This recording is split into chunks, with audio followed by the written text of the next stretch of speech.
Hello everyone, welcome to my channel. आज के video में हम बात करने वाले हैं ट्रायंगल मूवी के स्टोरी और एक्सप्लेनेशन के बारे में। ट्रायंगल मूवी रिलीज हुई थी 27 अगस्त 2009 को। रेटिंग्स की बात करें तो IMDb ने 6.9 आउट ऑफ 10 दिया है और रॉटन टोमेटोज पर ये अभी भी 80% फ्रेश है। ट्रायंगल एक अंडररेटेड फिल्म है and is one of my favourites. देखने में तो ये एक साधारण फिल्म लगती है विद कूल आइडियाज, बट अगर ध्यान से देखें और इस मूवी को अंडरस्टैंड करें तो समझोगे कि काफी सारी चीज अननोटिस रह गई थी इस फिल्म में। इसकी प्रूफ IMDb की रेटिंग्स है जो मूवी के हिसाब से काफी कम है। तो चलिए शुरू करते हैं मूवी की स्टोरी लाइन के साथ और एक्सप्लेनेशन एंड के लिए रखते हैं।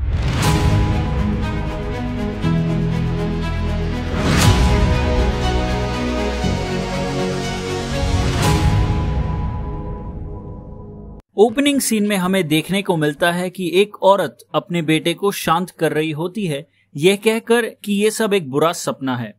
उतने में स्क्रीन ब्लैंक हो जाता है और नेक्स्ट सीन में हम वही औरत को देखते हैं जिसका नाम जेस है और उसके बेटे का नाम टॉमी, जो एक ऑटिस्टिक चाइल्ड है। अब जिन्हें ऑटिस्टिक शब्द का अर्थ नहीं पता तो मैं बता दूं, ऑटिज्म एक ऐसा कंडीशन है जहां पर इंसान की मेंटल डेवलपमेंट ठीक से नहीं हो पाती है। इस कारण टॉमी को एक्स्ट्रा केयर की जरूरत होती है। जेस टॉमी के साथ कहीं जाने की तैयारी कर रही है और टॉमी पेंटिंग करते हुए कलर के बॉटल गिरा देता है, जिसे जेस गुस्सा हो जाती है और वो साफ करने लगती है। उतने में जेस के घर की डोरबेल बजती है और जब जेस दरवाजा खोलती है तो दरवाजे के बाहर कोई नहीं रहता। नेक्स्ट सीन में हमें देखने को मिलता है कि जेस अपने बेटे टॉमी को अपने फ्रेंड ग्रेग के साथ बोट ट्रिप पर ले जा रही है। अगले सीन में हम देखते हैं कि जेस अकेले ही ग्रेग के पास पहुंचती है और वो कुछ परेशान सी लगती है। ग्रेग के पूछने पर जेस उसे कहती है कि वो थकी हुई है और वो कुछ देर बोट पर रेस्ट करना चाहेगी। ग्रेग के साथ सेलिंग करने आए उसके दोस्त विक्टर, सैली का हस्बैंड डाउनी और सैली की फ्रेंड हेदर, ये सारे सेलिंग करने चले जाते हैं। बोट पर विक्टर ग्रेग से कहता है कि जेस उसे थोड़ी अजीब सी लगी, क्योंकि जब विक्टर जेस से टॉमी के बारे में पूछता है तो जेस उसे कहती है कि टॉमी स्कूल में है। यह बात विक्टर को हजम नहीं होती क्योंकि सैटरडेज को सारे स्कूल बंद रहते हैं।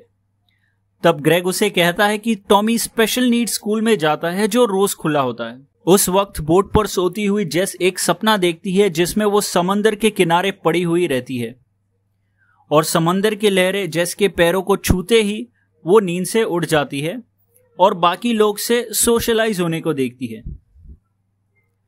तभी अचानक हवा का भाव एकदम से रुक जाता है और बोट के तरफ बढ़ती हुई इलेक्ट्रिक स्टॉर्म दिखाई देती है। तब ग्रेग अपने रेडियो से कोस्ट गार्ड से बात करने को देखता है मौसम को लेकर कि अचानक ग्रेग को एक डिस्ट्रेस कॉल रिसीव होता है, जहां एक औरत अपने बचाव के लिए उससे मदद मांग रही होती है। पर वीक कनेक्शन होने के कारण ग्रेग ना कोस्ट गार्ड को सुन पाता है और ना ही डिस्ट्रेस कॉलर को सुन पाता है। स्टॉर्म के कारण ग्रेग की बोट ट्रायंगल में पानी भर जाता है और बोट पलटी हो जाती है। इस एक्सीडेंट में हेदर उनसे अलग हो जाती है और समंदर में बह जाती है।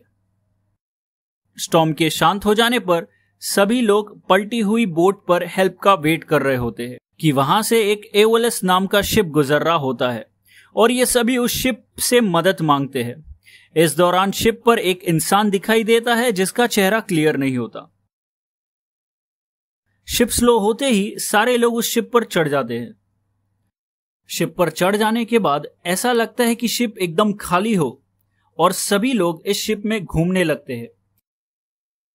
तभी विक्टर और डाउनी एक डिस्प्ले केस के सामने आते हैं जिसमें उस शिप का तस्वीर होता है, जो हमें बताता है कि उस शिप का नाम एओलस क्यू है। ये हम वीडियो के एंड में डिस्कस करेंगे। अब शिप पर आए जेस को डेजा वू फील होता है, मतलब ये कि जेस को फील होता है कि वो ये प्रेजेंट सिचुएशन पहले भी एक्सपीरियंस कर चुकी है और शिप खाली होने के बावजूद भी डाइनिंग रूम में सभी को फ्रेश खाना मिल जाता है और जेस को उसकी गाड़ी की चाबी। इससे सैली को पूरा यकीन हो जाता है कि उसकी फ्रेंड हेदर भी इस शिप पर है और उसी ने जेस की गाड़ी की चाबी इस शिप पर ड्रॉप कर दिया होगा।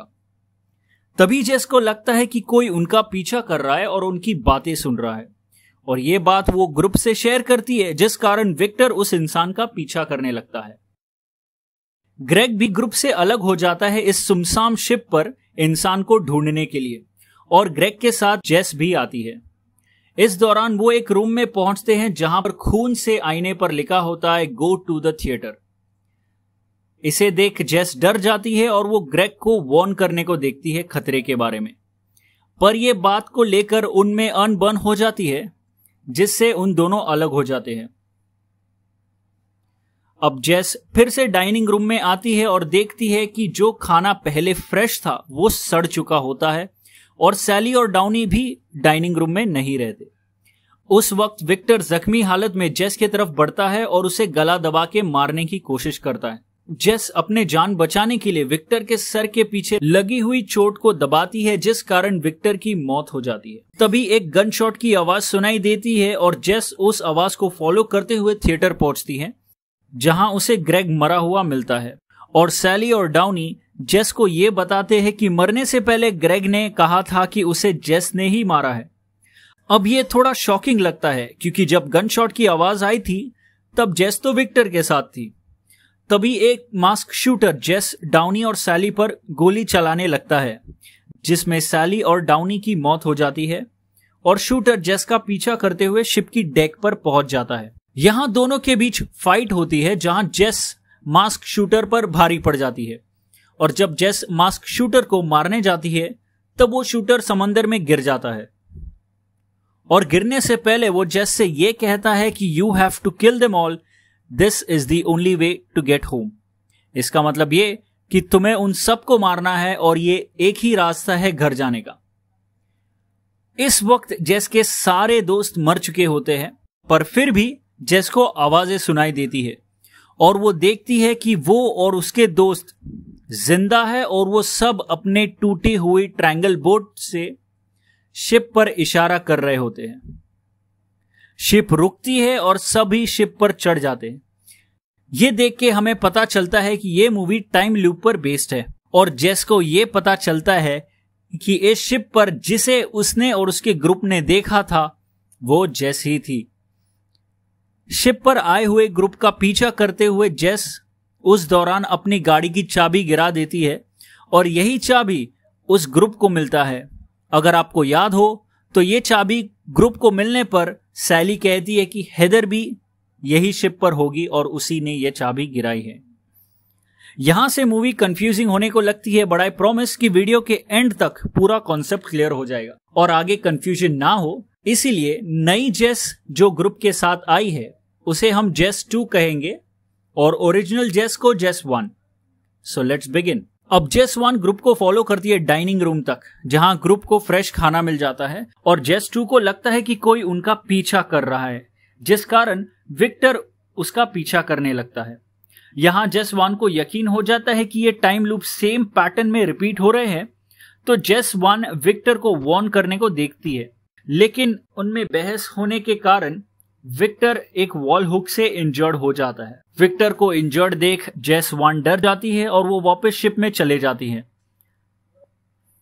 शिप में जेस 1 को शूटर्स के कई सारे आउटफिट्स और गन्स मिलते हैं, और ढेर सारे नोट्स भी मिलते हैं जो वो खुद जेस की हैंडराइटिंग से ही लिखा होता है कि if they board kill them all. उसके अलावा जेस 1 को अपने लॉकेट्स के कई सारे डुप्लीकेट्स मिलते हैं। इससे जेस 1 श्योर हो जाती है कि ये घटना पास्ट में कई बार रिपीट हो चुकी है और ये अब भी लूप में रिपीट हो रही है। जेस 1 लूप को ब्रेक करने के लिए गन लेकर ग्रुप के पास पहुंचती है। अगर आपको याद होगा, पहली बार जब ग्रुप शिप पर चढ़ता है तब विक्टर की डेथ का कारण उसके सर पे लगी हुई चोट होती है, जिसे जेस के दबाने पर उसकी मौत हो जाती है। इस बार जेस 1 जेस 2 से विक्टर को बचा लेती है। ठीक पहले की तरह गनशॉट की आवाज सुनाई देती है थिएटर से, जहां जेस 1 सैली और डाउनी को बचाने जाती है। तब तक ग्रेग की मौत हो चुकी होती है। अब आप सोच रहे होंगे कि जेस 1 ने मास्क शूटर को तो मार दिया था, तो ये कौन हो सकता है? तो मैं बता दूं, ये एक ऑल्टरनेट जेस है, जिसे हम जेस 0 कहेंगे, जो जेस 1 से पहले बोर्ड कर चुकी है इस शिप पर। जेस 1 सैली और डाउनी को जेस 0 से बचा लेती है और डाउनी को अपना गन देते हुए कहती है कि वो विक्टर के पास जा रही है उसे साथ में लाने के लिए और वो इस पैटर्न को ब्रेक कर देगी। जब जेस 1 डाइनिंग रूम में पहुंचती है जहां पर उसने विक्टर को आखिरी बार देखा था, पर वहां विक्टर उसे नहीं मिलता। तभी जेस 0 डाउनी और सैली के पास पहुंचती है और दोनों पर अटैक करती है। इस दौरान डाउनी की डेथ हो जाती है और जेस 1 जो कि ओरिजिनल जेस है वो जख्मी सैली को बचाने की कोशिश कर रही होती है। तभी सैली इस शिप के रेडियो रूम में जाके एक डिस्ट्रेस सिग्नल भेजती है और ये वही डिस्ट्रेस सिग्नल है जिसे ग्रेग अपने ट्रायंगल बोट पर स्टॉर्म आने से पहले मूवी के स्टार्ट में रिसीव कर रहा होता है। जेस 1 सैली को फॉलो करते हुए इसके पास पहुंचती है और देखती है कि वहां पर सैली की कई सारे लाशें पड़े हैं। इससे जेस 1 को पता चल जाता है कि अब तक का जितना भी मेहनत उसने किया वो बेकार है, क्योंकि ये भी एक लूप का हिस्सा था जो रिपीट हो रहा है। ठीक उस वक्त जेस 1 शिप के डेक पर देखती है जहां पर जेस 2 मास्क शूटर को यानी जेस 0 को शिप से नीचे गिरा देती है। तभी ओरिजिनल जेस को पता चलता है कि मास्क शूटर को नहीं बल्कि वो खुद ही है और घर जाने का वो एक ही रास्ता है। तभी ओरिजिनल जेस यानी जेस 1 को पता चलता है कि मास्क शूटर कोई नहीं बल्कि वो खुद जेस का ऑल्टरनेट वर्जन है और घर जाने का यही एक रास्ता है। जैसे जेस 2 के सभी दोस्त मारे जाते हैं तभी लूप फिर से स्टार्ट हो जाता है, जहां वो देखती है कि वो और उसके दोस्त अपने टूटे हुए ट्रायंगल बोर्ड से शिप पर इशारा कर रहे होते हैं। और होना क्या था, जेस 1 जो ओरिजिनल जेस है उसे इस बार मास्क शूटर का रोल निभाना पड़ रहा होता है, क्योंकि यही एक रास्ता है घर जाने का। और ठीक वही सेम पैटर्न में जेस 1 जो ओरिजिनल जेस है सारे नए ग्रुप मेंबर्स को मार देती है जो शिप पर आते हैं। पर ओरिजिनल जेस यानी जेस 1 नई जेस से हार जाती है, ठीक उसी तरह जिस तरह ओरिजिनल जेस मास्क शूटर को हरा देती है मूवी के स्टार्ट में। तो अब ओरिजिनल जेस शिप के रेलिंग से समंदर में गिर जाती है और वो अपने आप को समंदर के किनारे लेटी हुई पाती है। अगर आपको याद हो तो जब ओरिजिनल जेस ग्रेग की शिप पर रेस्ट कर रही होती है तो वो यही सपना देखती है। समंदर के लहर पैरों पर लगने के कारण जेस उड़ जाती है और वो अपने घर के तरफ निकल पड़ती है। घर पहुंचते ही जेस अपने बेटे टॉमी को विंडो से देखती है जहां टॉमी पेंटिंग कर रहा होता है और फिर घर के अंदर से एक आवाज सुनाई देती है जो कहती है कि hurry up we are getting late. और हमें यह देखने को मिलता है कि घर में भी एक और जेस मौजूद है और वो टॉमी को डांट रही होती है। जेस 1 जो अभी भी बाहर खड़ी होकर सब कुछ देख रही होती है वो अपने बेटे पर हमेशा गुस्से से बर्ताव करती रहती है, जिसका उसे बहुत पछतावा होता है। तब जेस 1 जो ओरिजिनल जेस है अपने घर की डोरबेल बजाती है, जिस कारण घर वाली जेस बाहर आती है और उसे कोई नहीं मिलता। और ये वही सीन है जो हमें मूवी के स्टार्ट में देखने को मिलता है। तभी ओरिजिनल जेस घर वाली जेस को मार देती है और ये उसका बेटा टॉमी देख लेता है और फिर से हमें वही सीन दिखता है जो मूवी के स्टार्ट में हमें देखने को मिलता है, जहां जेस टॉमी को शांत कर रही होती है ये कहकर कि ये बस एक बुरा सपना है। और फिर जेस 1 घर वाली जेस की बॉडी को बैग में पैक कर कर गाड़ी की डिक्की में रख देती है और बोटिंग ट्रिप पर निकल जाती है। रास्ते में अचानक एक सीगल उनकी गाड़ी की विंडशील्ड से टकराकर मर जाता है। ये देखकर टॉमी डर जाता है। तभी जेस 1 अपनी कार से निकलकर उस सीगल की बॉडी को डिस्पोज करने के लिए बीच की तरफ बढ़ती है और बीच पर जेस ये देखती है कि यहां पर भी सीगल के काफी सारे बॉडीज पड़े हैं और अनफॉर्चुनेटली वो अभी भी टाइम लूप में फंसी हुई है। इस डर के कारण वो अपनी गाड़ी में बैठती है और हार्बर की तरफ निकल पड़ती है।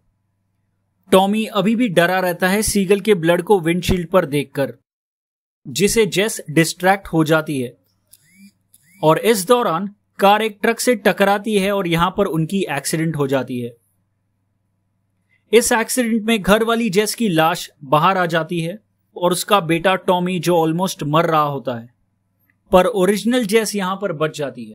उस समय एक टैक्सी ड्राइवर ओरिजिनल जेस यानी जेस 1 के पास आकर पूछता है कि इफ शी इज ओके और जेस 1 टैक्सी को लेकर ग्रेग के बोट के पास पहुंचती है और वो अपने बेटे को बचाने के लिए फिर से ट्रायंगल बोट पर जाती है ताकि ये लूप रीस्टार्ट हो सके।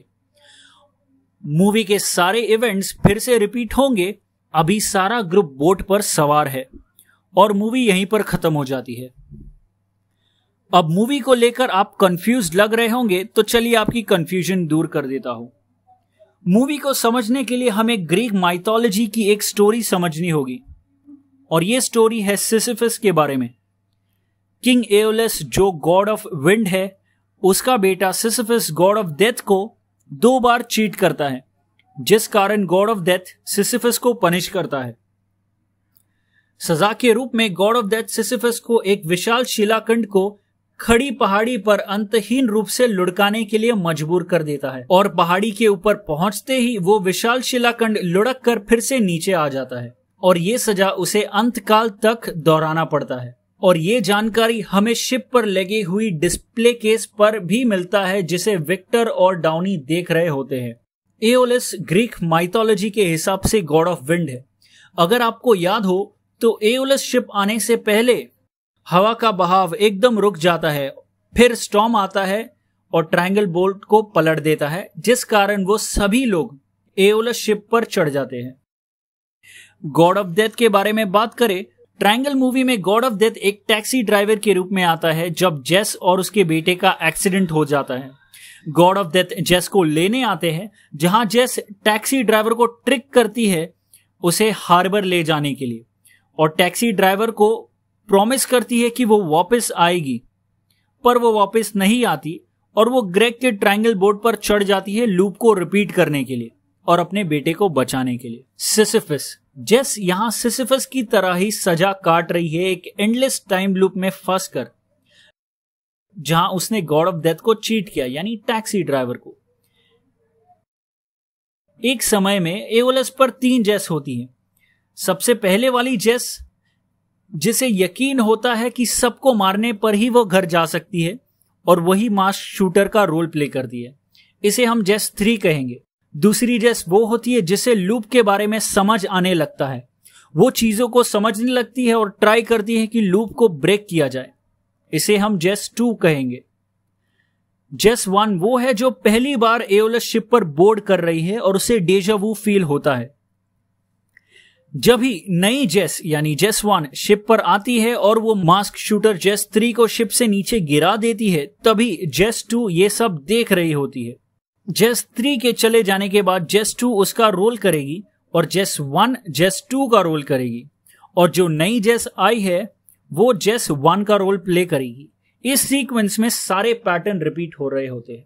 अगर आप सोच रहे होंगे कि ट्रायंगल मूवी में चल क्या रहा है, तो मैं आपको बता दूं, जो मूवी की शुरुआत में बताई गई है वो मूवी की शुरुआत नहीं बल्कि मूवी का अंत है और ये सारे इंसिडेंट टाइम लूप में रिपीट हो रहे हैं जेस के डेथ की बाद। अगर आपने ये मूवी देखा होगा तो एक सीन में ये बताया है कि जेस के घड़ी में 8:17 का टाइम बताया है और ये वो टाइम है जब जेस और उसके बेटे की डेथ हो जाती है कार एक्सीडेंट में। वेल, आई होप आपको ये ट्रायंगल मूवी की कॉन्सेप्ट क्लियर हो गए होंगे और ये वीडियो भी काफी लंबा हो चुका है, तो मैं आपसे अलविदा लेना चाहता हूं। और अगर आपको ये वीडियो अच्छा लगे तो लाइक, कमेंट, शेयर और सब्सक्राइब करें। अगर अभी भी मूवी को लेकर कोई कंफ्यूजन है तो मुझे कमेंट सेक्शन में बताएं। वीडियो को अंत तक देखने के लिए थैंक यू। मिलते हैं नेक्स्ट वीडियो में। Till then, good bye, stay safe.